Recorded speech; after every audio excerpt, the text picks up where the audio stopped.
সেই সময়কালীন 5 তারিখে তারেক রহমান বাংলাদেশে ছিল না।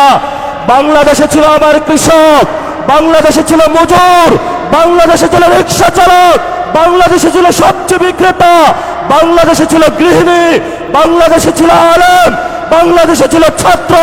তারেক রহমানের কোন ছায়া আমরা সেই দিন রাজপথে দেখি না। নতুন করে বাংলাদেশে এসেছে, হালগতি বুঝার আগেই সব সিদ্ধান্ত নেওয়ার শুরু করেছে। আমরা বলেছি আপনাকে স্পষ্টত, আপনি যদি ক্ষমতায় থাকতে হয় আপনি গণভোটের রায় বাস্তবায়ন করতে হবে। যেই পরিস্থিতি পাকিস্তানি জান্তাদের হয়েছিল বাংলার জনগণের রায় না মানার কারণে, সেই পরিস্থিতি আপনার সাথেও হবে।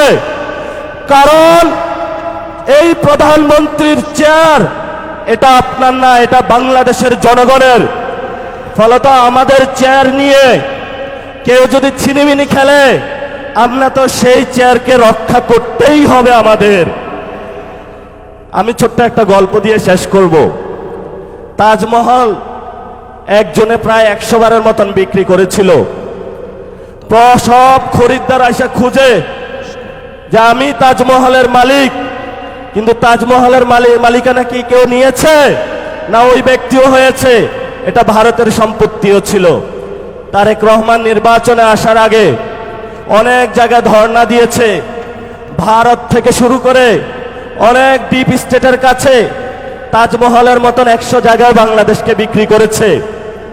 এখন সবাই এসেছে তারেক রহমানের কাছে যে তুমি না আমার কাছে বিক্রি করেছিলা, আরেকজন বলে তুমি না আমার কাছে বিক্রি করেছিলা। তারেক রহমান এখনো মাথা খারাপ হয়ে গিয়েছে, এখন তাদের পাওনা বুঝিয়ে দিতে পারছে না। কারণ বাংলাদেশের মালিকানা তারেক রহমানের নয়, বাংলাদেশের মালিকানা বাংলাদেশের জনগণের।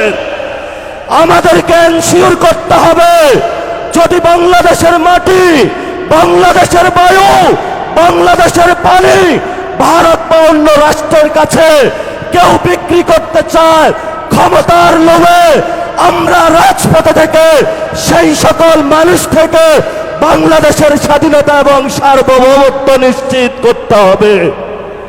এতে যদি আমাদের জীবনও যায় আমাদের কোনো পরোয়া আছে? চোখ তুলে নিয়েছে ইন্টারের একজন ছাত্রের, মাথা খারাপ হয়ে গিয়েছে যে চোখ তুলে ওদের।